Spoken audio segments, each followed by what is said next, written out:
Hey, what's up? I'm gonna share something with you. Basically, it's been a while since I've had any hallucinations, whether they be visual or auditory hallucinations. And I call myself basically a sensitive type of person where basically if it's in my control, like if I have, let's say I'm meditating, when I meditate, I'm able to, tune into things that I can hear. But when it's out of my control, that's when I get concerned and everything.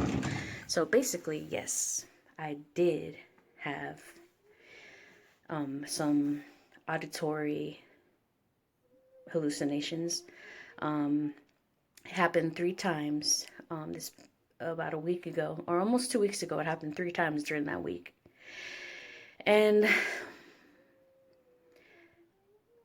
the fact that I had no control over this, over what I was hearing, that I didn't come up with it, I wasn't looking for anything, I was just minding my own business at Publix, shopping or whatever. And out of my control, um, I start hearing people narrating what I'm doing. And I start hearing them say, like, oh, this is the third time we got her at the store. Yeah, let's keep track of her. So that kind of, you know, because I was PMSing, that kind of like triggered my paranoia a little bit. So I was at the store and I was like, damn, I did my techniques, because, having schizophrenia and depression and all of the above, you have to find grounding. You have to ground yourself, especially since I was in public. Doesn't matter where you're at. So this is what helped me, and I think it'll help anybody. It should. I The first thing I thought was I completely dismissed it. What I did was I said, no, this isn't real. It's my imagination. I didn't even give myself a chance to think about conspiracies, or are they spirits, or are they this, or are they that. No, because I didn't have any control over that. I wasn't looking to listen into anything. And that was what I was hearing, and the fact that the effect that it had on me compared to other times that I had auditory hallucinations, the fact that it affected me in a negative way was the number one reason why I wanted to nip it right in the bud, you know. So, yeah, it's not necessarily anything frightening that they were saying. Maybe it is kind of frightening that somebody's narrating me, But the fact that I had no control over it and it made me feel negative, it gave me negative emotions. Um, I That's what I did. I had to tell myself it's just my imagination. I was pushing the cart. I had my cart full of groceries, and those people around me, and I had to focus on not looking at any other people, just focus on the what I have going on now, and that's execute getting my groceries paid for, getting to the car. So once I got to the car, I noticed that I don't know if other people that have these experiences happen to them ever feel like when they're sensitive, there's like a veil that's lifted and you feel more vulnerable to incoming messages and everything. That's the best way I could describe it. But I felt that. I felt like there was a veil, like a cover taken off, my protection taken off. So what I did, I sat in the car, got everything in, and I immediately imagined a stop sign, a red stop sign. It's going to stop here. I'm in control, you know. It was tough. It was, I've gone through worse full blown, psychotic episodes, but this is the first time that I've been able to find control myself on something that affected me negatively, to control myself, and and it's amazing.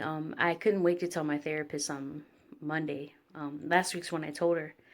Um, and we've been doing a lot of cognitive therapy, and I'm, doing the gratitude, practicing gratitude. I'm just so excited because I'm really proud of myself. That was the first time I had a really bad experience with the psychotic episode that got me arrested, and actually it happened at the jail cell, whatever. The mugshot that they have of me is not when that's not how I looked. They drugged me up and they took a mugshot after the fact. Mind you that during that time, I know I'm going off topic, but during that time, I got my parents had to report me missing because they wouldn't let me make a phone call. They didn't do anything.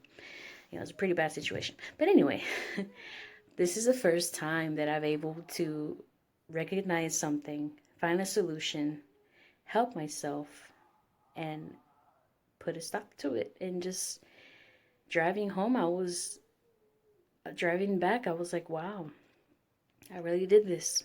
And you know, that's why going to therapy, a lot of people are against it too. They say, oh, I don't need to talk therapy. But I'm telling you now, when you're ready, it is one of the most, this is like the best decision I ever made, to have a therapist and to tell her everything. Because if you don't let go and you don't tell them everything, they won't be able to help you. They may even they can tell that you're not telling them everything. So, oh my goodness, I'm so happy. I've reached another level mentally, emotionally, my mind, my brain. It literally, cognitive therapy, counseling, um, practicing gratitude, all that rewires your brain literally. And taking my medicine, I'm taking my medicine the way I'm supposed to. They've already changed it 2 different times. They adjusted the dosage, you know, because I was, you know, just going through some things, and that was the best thing that they could have done. So I'm so excited because I'm 33. I just turned 33 February 12th.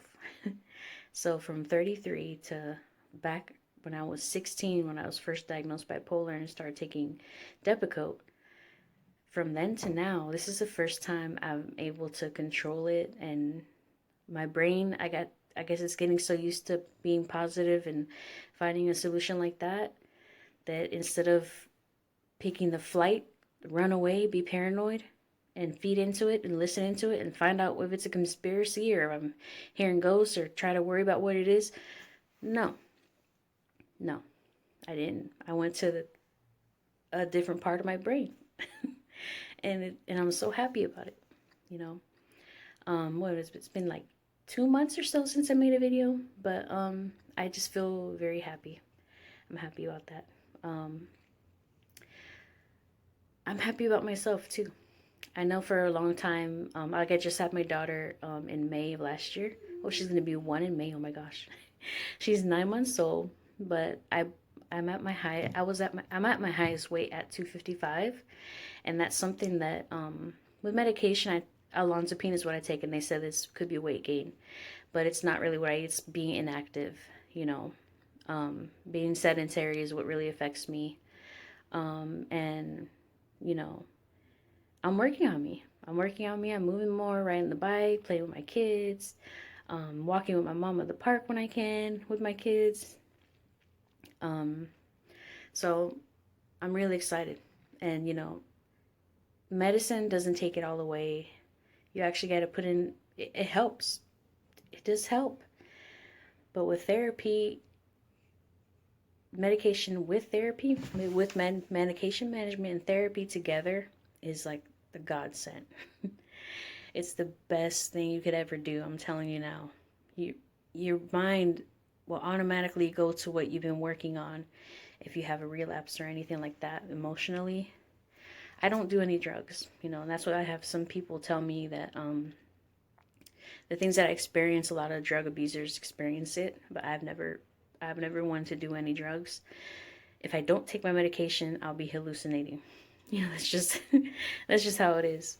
But like I said, I have my own beliefs too. Like when I have, sometimes I hear positive things, and sometimes I, you know, experience things when I meditate and everything. That's different. That's different. But when I don't have control over it, and then that happens, I already told you what I did. You know, so I was in control, and I found out what I had to do. So, and I did it. Um, so I told you basically what it was, and I'm excited about the outcome. This is a big leap in the right direction. I'm really excited, and if you made it this far, I'm really appreciative for those of you that choose to listen to and watch my videos. You know, I just feel so excited. You know, I hope that I can reach somebody that can, that's going through stuff, and they can actually hear me out and hear somebody else that goes through stuff too. Sometimes I hear negative stuff too, positive stuff, but this time it was regardless of what it is, I grabbed the bulls by the horns. So I'm really excited about that. So basically, if what time is it? It's 12. If you guys have any questions of that ever comes to mind, or go ahead and leave a comment if you've experienced something similar, or if you experienced something different, whether it's negative or positive. And if you're into knowing about more, I'm not a mental health expert, but I do have schizoaffective bipolar disorder, so it's basically schizophrenia and bipolar disorder. But if you want to see more videos about this topic and just hear me out, see what I've got going on, go ahead and subscribe, like, and hit the notification bell so you can be notified when I have another video coming. You made it this far. Thank you so much. Be easy. Take care.